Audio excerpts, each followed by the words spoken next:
സങ്കീർത്തനം 147 അധ്യായം 1 മുതൽ 20 വരെയുള്ള വചനങ്ങൾ.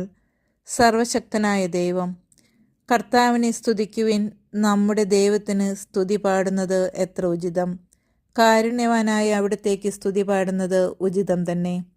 കർത്താവ് ജെറുസലേമിനെ പണിതുയർത്തുന്നു. ഇസ്രായേലിൽ നിന്ന് ചിതറിപ്പോയവരെ അവിടുന്ന് ഒരുമിച്ച് കൂട്ടുന്നു. അവിടുന്ന് ഹൃദയം തകർന്നവരെ സൗഖ്യപ്പെടുത്തുകയും അവരുടെ മുറിവുകൾ വച്ചുകെട്ടുകയും ചെയ്യുന്നു. അവിടുന്ന് നക്ഷത്രങ്ങളുടെ എണ്ണം നിശ്ചയിക്കുന്നു, അവയോരോന്നിനും പേരിടുന്നു. നമ്മുടെ കർത്താവ് വലിയവനും കരുത്തുറ്റവനുമാണ്. അവിടുത്തെ ജ്ഞാനം അളവറ്റതാണ്.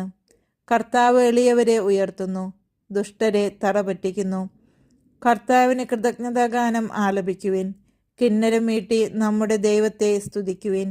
അവിടുന്ന് വാനിടത്തെ മേഘം കൊണ്ട് മൂടുന്നു. ഭൂമിക്കായി അവിടുന്ന് മഴയൊരുക്കുന്നു. അവിടുന്ന് മലകളിൽ പുല്ല് മുളപ്പിക്കുന്നു. മൃഗങ്ങൾക്കും കരയുന്ന കാക്കക്കുഞ്ഞുങ്ങൾക്കും അവിടുന്ന് ആഹാരം കൊടുക്കുന്നു. പടക്കുതിരയുടെ ബലത്തിൽ അവിടുന്ന് സന്തോഷിക്കുന്നില്ല. ഓട്ടക്കാരൻ്റെ ശീഘ്രതയിൽ അവിടുന്ന് പ്രസാദിക്കുന്നില്ല. തന്നെ ഭയപ്പെടുകയും തൻ്റെ കാരുണ്യത്തിൽ പ്രത്യാശ വയ്ക്കുകയും ചെയ്യുന്നവരിലാണ് കർത്താവ് പ്രസാദിക്കുന്നത്. ജെറുസലേമേ, കർത്താവിനെ സ്തുതിക്കുക. സിയോനെ, നിന്റെ ദൈവത്തെ പുകഴ്ത്തുക. നിന്റെ കവാടങ്ങളുടെ ഓടാമ്പലുകൾ അവിടുന്ന് ബലപ്പെടുത്തുന്നു. നിന്റെ കോട്ടയ്ക്കുള്ളിലുള്ള മക്കളെ അവിടുന്ന് അനുഗ്രഹിക്കുന്നു. അവിടുന്ന് നിന്റെ അതിർത്തികളിൽ സമാധാനം സ്ഥാപിക്കുന്നു. അവിടുന്ന് വിശിഷ്ടമായ ഗോതമ്പ് കൊണ്ട് നിന്നെ തൃപ്തയാക്കുന്നു. അവിടുന്ന് ഭൂമിയിലേക്ക് കൽപ്പന അയക്കുന്നു. അവിടുത്തെ വചനം പാഞ്ഞു വരുന്നു. അവിടുന്ന് ആട്ടിൻ രോമം പോലെ മഞ്ഞ് പെയ്യിക്കുന്നു. ചാരം പോലെ ഹിമധൂളി വിതറുന്നു.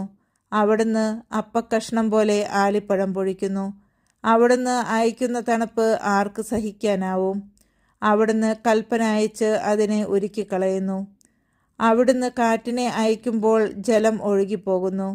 അവിടുന്ന് യാക്കോബിന് തൻ്റെ കൽപ്പനയും ഇസ്രായേലിന് തൻ്റെ ചട്ടങ്ങളും പ്രമാണങ്ങളും വെളിപ്പെടുത്തുന്നു. മറ്റൊരു ജനതയ്ക്കു വേണ്ടിയും അവിടുന്ന് ഇങ്ങനെ ചെയ്തിട്ടില്ല. അവിടുത്തെ പ്രമാണങ്ങൾ അവർക്ക് അജ്ഞാതമാണ്. കർത്താവിനെ സ്തുതിക്കുവിൻ.